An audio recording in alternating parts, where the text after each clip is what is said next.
जो कांग्रेस बोल रही है कि संविधान संविधान, अरे तुम्हारे काल में महामानव डॉक्टर बाबा साहब आम्बेडकर जी का संविधान कश्मीर में नहीं चलता था जी।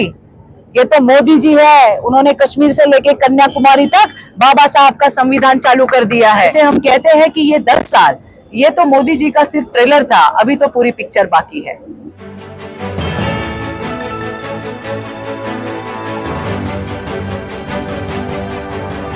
आप देख रहे हैं प्रवासी संदेश। बहुत अच्छा रिस्पांस मिल रहा है। मीरा रोड में आने से पहले मैं थाना में गई थी और वहां पे हमारे प्रत्याशी नरेश जी मस्के, इनके साथ हमने वहां पे पदयात्रा भी की है। लोगों का उत्साह बहुत बड़े उमंग पे है। आज हमने मीरा रोड पे यहाँ पे आपने देखा कि जो सभा आयोजित की थी हमारे नरेंद्र भाई, किशोर भाई, रवि भाई और हमारे राष्ट्रवादी और शिवसेना और सभी हमारे मित्र पक्षों ने, जिसको भी बहुत अच्छा रिस्पांस यहाँ पे मिला है। लोगों में बहुत बड़ी उमंग है। इसका कारण भी यह है कि कहीं ना कहीं मोदी जी का हर इस भारतवासी के जीवन में कहीं ना कहीं कुछ ना कुछ तो ऐसा योगदान है। हर एक कोई लाभार्थी है मोदी जी का और मोदी जी ने हर एक के लिए कुछ ना कुछ सोचा है।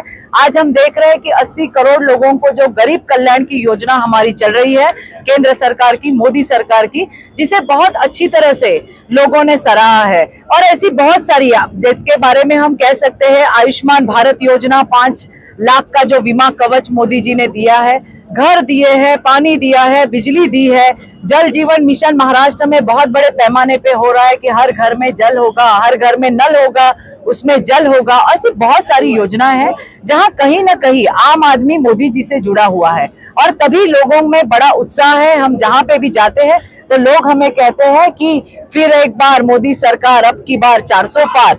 ये जो नारे हैं ये लोगों के नारे हैं। हमने देखा कि किस प्रकार से संकल्प पत्र में मोदी जी ने आने वाला भारत कैसा होगा, इसकी भी वहां पे झांकी दी है। और जैसे हम कहते हैं कि ये 10 साल, ये तो मोदी जी का सिर्फ ट्रेलर था, अभी तो पूरी पिक्चर बाकी है। चित्रा, कल प्रधानमंत्री मोदी जी मुंबई में आए थे, यहाँ पे उन्होंने बड़ा रोड शो किया और रोड शो से के चलते यात्रियों को काफी परेशानी हुई, जिसे क्रिटिसाइज किया जा रहा है सोशल मीडिया पर। क्या कहेंगे आप? नहीं, देखिए, ऐसा है कि देश के सम्माननीय प्रधानमंत्री वहां पे आए हुए थे। कई लोगों को कुछ दिक्कत हो भी सकती है क्योंकि इतना बड़ा रोड शो होने जा रहा था और देश के सर्वोच्च हमारे जो नेता है वो प्रधानमंत्री थे, जिसके प्रकार से लोगों को असुविधा भी हुई है। लेकिन लोगों की जो भारी उमड़ आपने देखी कि जिस प्रकार से लोग मोदी जी को मिलने आए थे, उनको अभिवादन करने आए थे। ये रोड शो, रैलीज, ये तो सिर्फ प्रधानमंत्री जी की नहीं, हर जगह पे हर एक नेता की वहां पे होती है। मुंबई में जरूर कुछ लोगों को दिक्कत हुई है और हमारे नेता देवेंद्र जी ने इसके ऊपर अपना बयान भी दिया है और हम भी माफी चाहते हैं अगर किसी को वहां पे असुविधा हुई हो। लेकिन एक बाजू में ये भी बड़ा शोर था कि हमारे प्रधानमंत्री जी को मिलने छोटे बच्चे से लेके बड़े बुजुर्ग तक लोग आए थे, आशीर्वाद देने आए थे कि मोदी जी आप फिर से एक बार प्रधानमंत्री बनिए, इस भारत की बागडोर आप संभालिए। ये भी सारे बातें वहां पे हमने देखी है। कल यहाँ पर मुजफ्फर हुसैन जी ने सभा ली थी, उस सभा में कहा कि महात्मा गांधी जी के हत्यारे हैं आरएसएस। क्या कहना चाहेंगे आप? मुझे उनको सिर्फ इतना ही कहना है, 65 साल आपके हाथ में देश था, 65 साल में आपने लोगों के लिए क्या किया? अभी ये भड़काने की जो बातें हैं वो आप छोड़ दीजिए।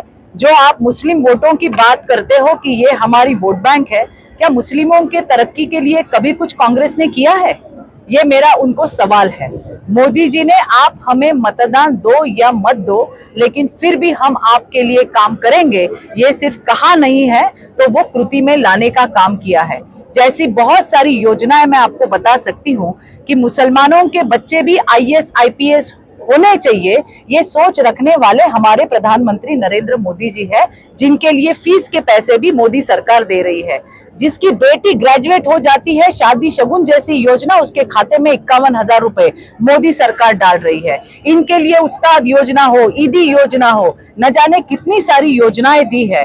जो माइनॉरिटी मंत्रालय है उसका बजट बढ़ाने का काम किया है और ट्रिपल तलाक जैसा एक सशक्त कानून लाने की भी धारणा सिर्फ बोला नहीं है, वो मोदी जी ने करके दिखाया है। मुझे आपको यही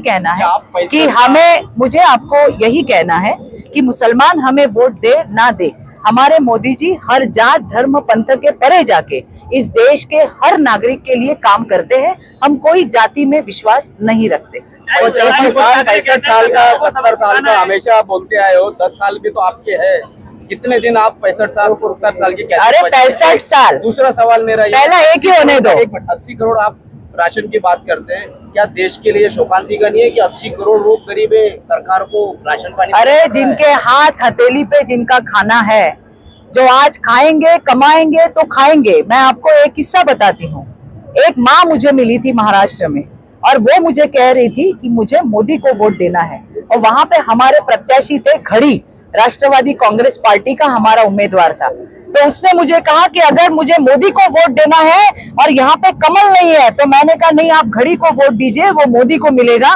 मैंने उनसे पूछा कि आपको मोदी जी को क्यों वोट देना है। उस माँ का जो जवाब है वो हमारे लिए बड़ा महत्वपूर्ण है। उसने कहा मेरे 2 बेटे हैं, लेकिन दोनों मेरा ख्याल नहीं रखते। मेरा तीसरा बेटा दिल्ली में बैठा है, जो हर महीने मुझे राशन बेचता है। मुझे किसी के दरवाजे पे जाने नहीं लगता। ऐसा मेरा बेटा मोदी है और इसके लिए मुझे उसे वोट देना है। तो ये लोग क्या कहते हैं उससे हमें कोई लेना देना नहीं है। जिन लोगों को राशन मिल रहा है आप उनसे पूछिए कि उनको क्या लग रहा है। आज सभी के पास, जो जब से कोविड आया है हमने देखा है, अभी कोविड से हम बाहर आए हैं, लेकिन आज भी मोदी जी ने लोगों को राशन दिया है और दे रहे हैं, और लोगों की दुआएं उनके साथ है।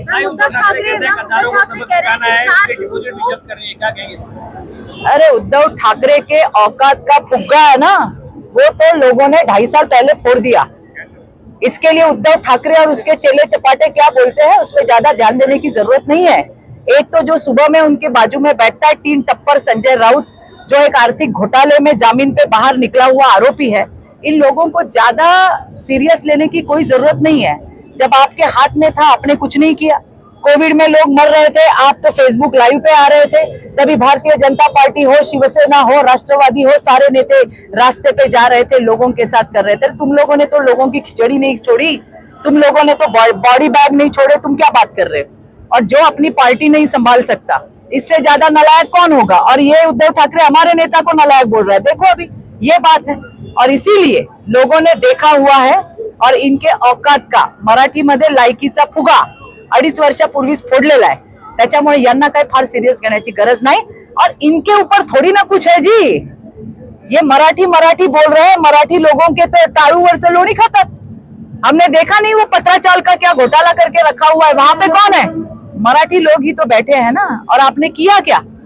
आप तो कांग्रेस के गोद में जाके बैठ गए, वो कांग्रेस जो हिंदुत्व की द्वेषी है। और आप कहते हैं, मैंने तो ऐसे भी देखा था, न्यूज आई थी नरेंद्र भाई, कि अभी जय भवानी हा शब्द वापरायचा नहीं। तो अभी वो क्या है जवाब, वो इलेक्शन कमीशन देगा। लेकिन मेरी जैसी कार्यकर्ता सोचती है कि भाई क्यों ऐसे बोला होगा, तो अभी वो कांग्रेस के गोद में जाके बैठे, हिंदुत्व से इनका क्या लेना देना। और कल हमने देखा, अरे एक मिनट, कल हमने ये भी देखा कि उनकी रैली में पाकिस्तान के झंडे दिख गए। अभी और क्या अधोगति बाकी रह गई? और इसके लिए कोई जरूरत नहीं है उद्धव ठाकरे क्या कहते हैं ये देखने की। ये देश की जनता क्या कहती है, महाराष्ट्र की जनता क्या कहती है, वो हमारे लिए ज्यादा मायने रखता है। कांग्रेस की बात कर रहे हैं, आप कांग्रेस की बात कर रहे हैं, लेकिन आप क्यों ये बोल रहे हैं कि आप भी महबूबा मुफ्ती के साथ में कांग्रेस उनके साथ में बैठे? और अरे तभी नहीं बैठते थे तो 370 आज नहीं हटता था। वो तभी की स्ट्रेटेजी थी। 370 आज हटा है। कश्मीर के भाई और बहनों को जाके पूछो, जहां पे लाल चौक में वहां तिरंगा नहीं फहराया जा सकता था, आज जाके उनको पूछो। जो हालात बदले हैं ना, वो मोदी जी और अमित भाई के कारण बदले हैं। ये कश्मीर की जनता भी 370 आज हटाने के बाद आप देख रहे हो ये जो कांग्रेस बोल रही है कि संविधान, अरे तुम्हारे काल में महामानव डॉक्टर बाबा साहब आम्बेडकर जी का संविधान कश्मीर में नहीं चलता था जी। ये तो मोदी जी है, उन्होंने कश्मीर से लेके कन्याकुमारी तक बाबा साहब का संविधान चालू कर दिया है। प्रवासी संदेश को लाइक करें, शेयर करें, कमेंट करें, सब्सक्राइब करें और बेल आइकन जरूर दबाएं।